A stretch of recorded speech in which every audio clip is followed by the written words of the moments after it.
Hey, this is Carlin Johnson, aka Straight Off the Hook. I am really getting videos out today. Apparently, I tried to do this video outside. It is, as you can tell from my cast-off crew video, it has gotten lighter. There's actually some sun on my deck.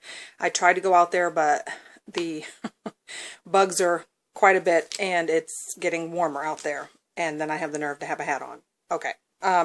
Anyway, I promised Dana that I would do a response video to her. I believe the video she did was what kind of crafter are you, or craft challenge or something. I'll post a link down below so that you'll be able to go and make comments of, yourself. So here we go. Okay, the first question that she asked is, what type of crafter are you? Apparently from my videos I do knit and crochet, but I also like to scrapbook. Anything of crafts that really interest me. I've done, some of the fleece blankets, as you can see behind me, but that was actually a gift from my family for Christmas this past year. But I also like to do, anything that is really cool.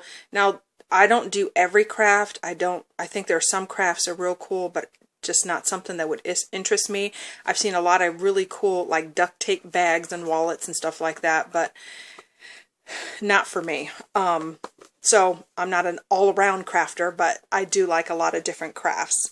I also, as I had mentioned, a scrapbook, all-around crafter, and then I also like to do some photography. Not a lot, excuse me, as far as photography is concerned. A lot of it's mainly for the projects that I get done that I take photos of, and I post on my Facebook account for, people who follow me to be able to see. I took that up in college and just, more for a hobby than anything. So question number 2. Favorite project type and why? Do you need to ask? Anything has bling. Anything that has bling is something that's going to excite me. It can be yarn that's laced with some type of bling or something that shimmers. I'm not one for a lot of like the, what do you call it, like fun fur, because that kind of shimmers and it kind of shines, but I don't like working with it. I will, and I have with some flip-flops and stuff like that, but the Bernat yarn that you saw like in my last video, I like that because it has it in it itself, and the yarn is really soft and stuff. So anything with bling will perk my interest up almost immediately. Number 3, how did you learn? Well, I was taught how to crochet at the age of 12. And my mother taught me how to crochet. My grandmother taught me how to knit. I don't exactly remember how old I was. I think I was younger or around the same time, but I remember doing one scarf, and then I think at that age, that's all the tolerance that I had, and I put it down and never picked it up again until about 2004 for knitting. I went back to crocheting in 2000. I picked that up, and then I did that for a while, and then in 2004, for some reason, I had accidentally borrowed a knitting video VHS. That's how old it was, and borrowed that, and I really liked it, and I started trying to learn how to do it, and there were a couple DVDs that taught you how to crochet and how to knit, and I picked up one on how to knit, and I kind of self-taught from there.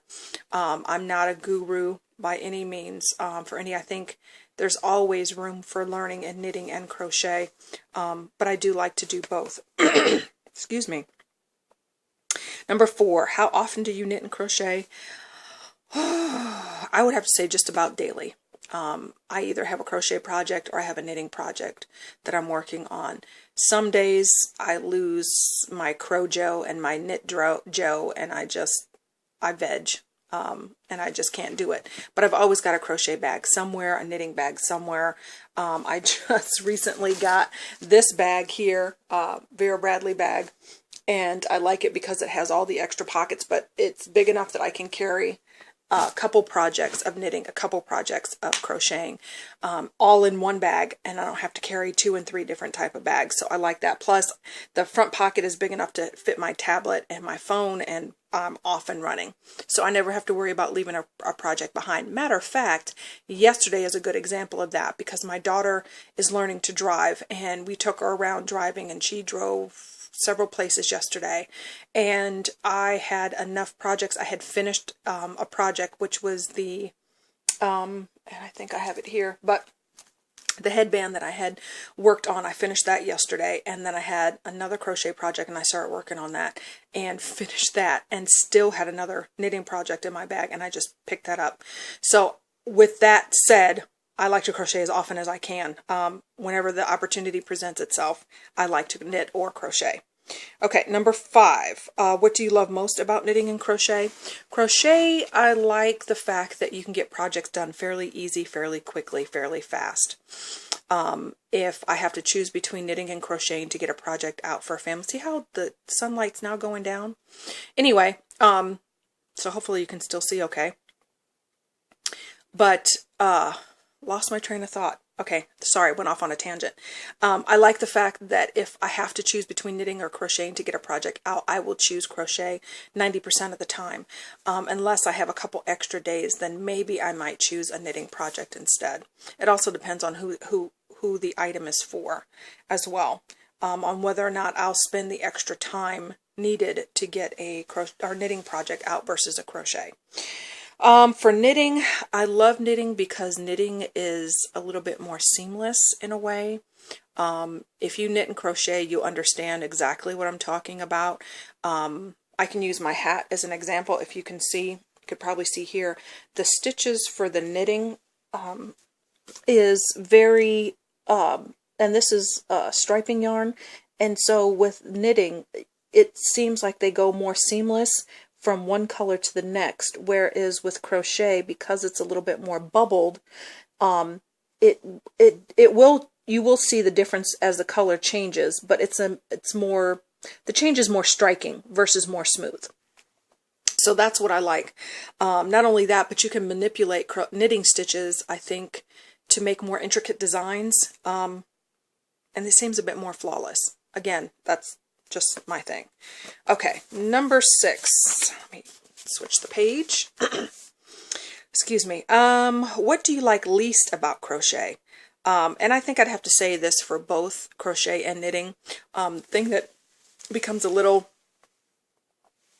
frustrating at times is if you try to read a pattern and the pattern doesn't make sense, no matter how many times you read it. I've even had some of my friends who also knit or crochet, look it over and say, okay, this is what I think it is. Is this correct?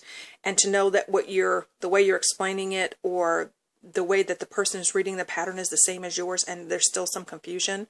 A lot of times you can go back to the designer, or if it's from a website, you can go to the website, and sometimes they have posted corrections to patterns that have been made because someone else has also noticed the same thing and contacted them. Sometimes you're able to contact the designers directly and are able to get an answer. But sometimes that's frustrating because you have to stop the pattern itself and then have to try to do all this finding and then, go from there. So I think that's probably one of the hardest things or least things I like about crocheting and knitting. Number 7, how do your loved ones feel about your craft? For the most part, very supportive. They really enjoy, of course, getting items that are made. I was talking to my daughter the other day, and in one of my other videos, I had made her a pink and green blanket that has some bling in it, actually beads. It really needs to be washed, and she's like, I don't want to wash it, I don't want to wash it. Because she's afraid the beads are going to come off, and I keep telling her they're not going to come off, but I said we can actually take it to the laundromat, which I think I'm going to do today. To get it cleaned, because it really needs to be washed. And she's just like, no. But this is the beef I have with my family. When I am working on a pattern and I need to concentrate on even one particular row, the particular row that is the actual design row, sometimes that can become frustrating because it seems like when I'm doing all the other rows, there's they don't need to ask me anything. They don't need to communicate with me. But as soon as I get on that row where I need to concentrate or I need to count out so many stitches before I do whatever I need to do per the pattern, it's like everyone has a question or everyone needs my attention or whatever. Excuse me. So that in itself becomes very frustrating. But if you've ever received anything from someone that's been handcrafted, you really treasure it. And my family do thoroughly enjoy whatever that I make for them. And sometimes I get requests, can you do this? Can you do that? So I try to do, the best that I can for them. And same, for them. They're not as crafty of crafters as I am, but was it last year we made tons of blankets for Christmas, and they ended up making me one, which is my peanuts one back here, because I love peanuts.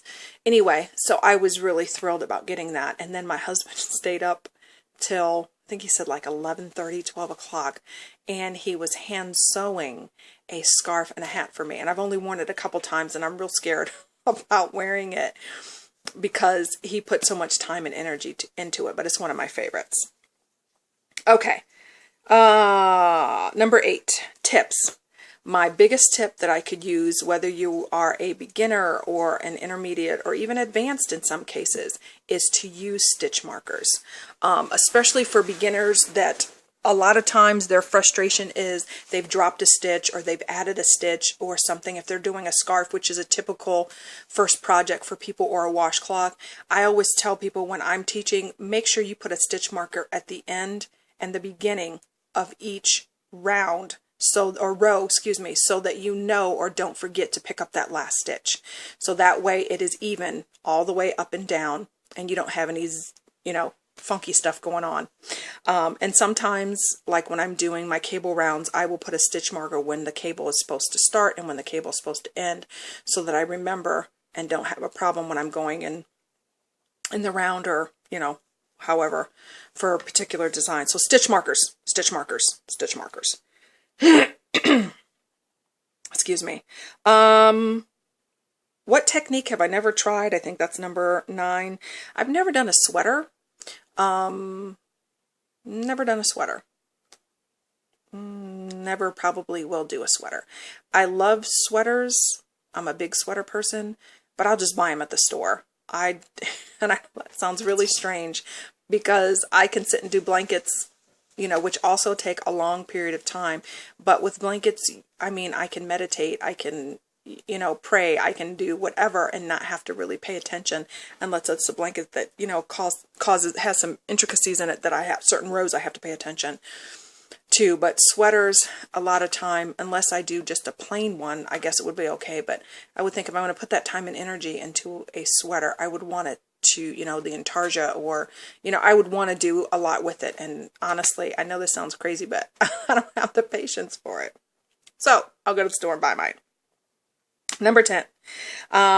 When I'm not crafting, I love to watch movies, hang out with my kids. Hey, Pooh, she just woke up, speaking of kids, and do things of that nature. I also like to write when I have time. I journal a lot. I like to watch videos, like I said, but even online videos, trying to perfect the craft. You can't always have it perfected, but there's things that you can do to learn some things. No matter how advanced you are, there's always things to learn. Let's see. Number 11.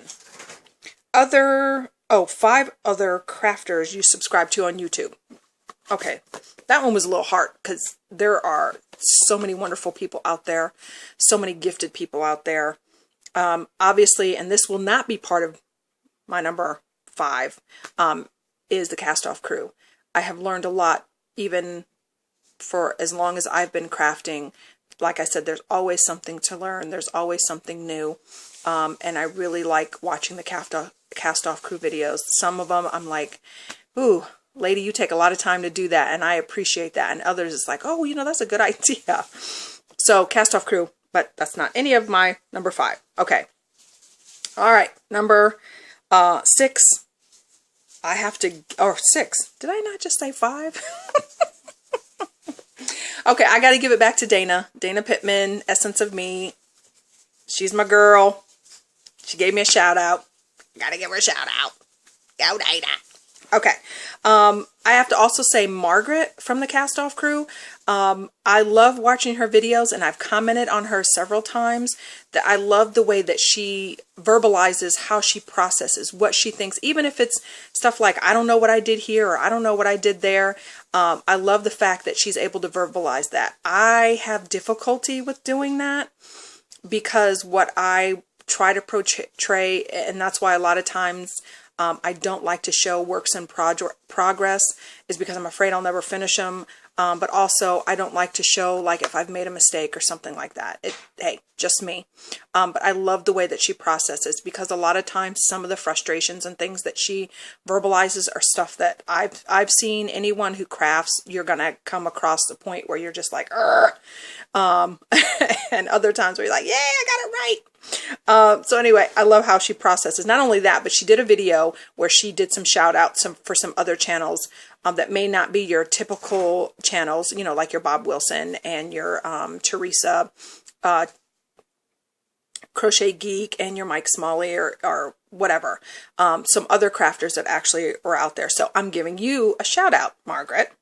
I also like Yolanda Lopez. She does crochet videos in English, but then she also does Spanish subtitles. So I have some bilingual friends and also some friends that are kind of learning some Spanish. So that really helps because they're crafters too, to be able to direct them to those videos. They also have lots of, you know, Spanish videos out there as well. But I like, because I can actually show someone and we can do it together based on the video that Yolanda does, because we can pause it or what have you. So, and she does a lot of videos. I think she's the All Crafts channel, or All Free Crafts channel. I think it's the All Crafts channel.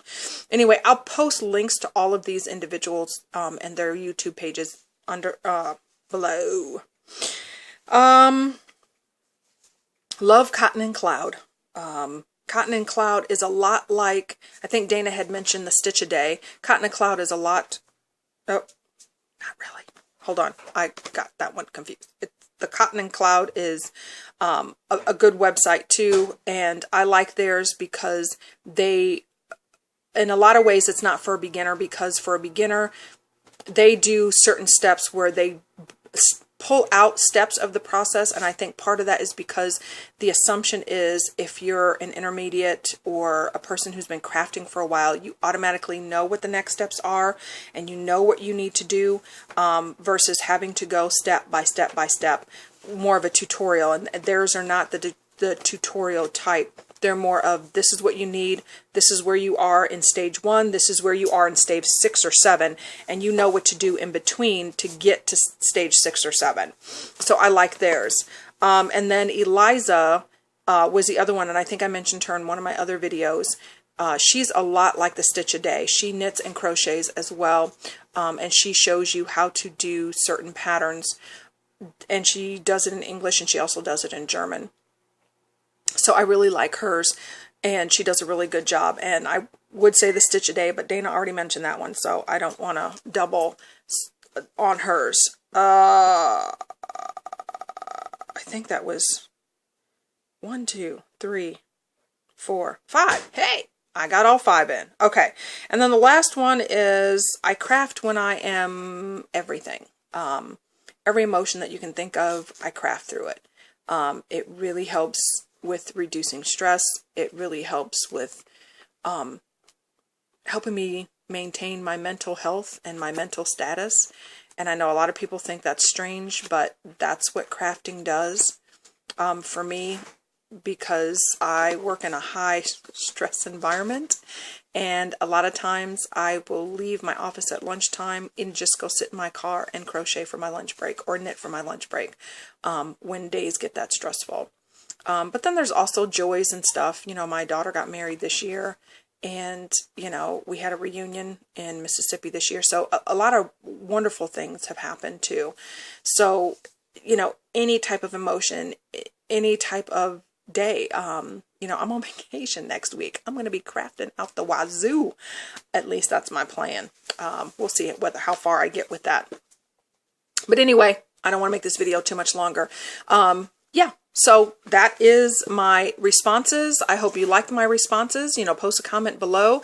If you really liked the responses that I did, maybe you'll consider doing your own. Just make sure that you post it to Dana's as a video response to her video that she has, and I'll post a link down below for that. So I hope you enjoyed this video, and it was very informative, and I look to talking to you later.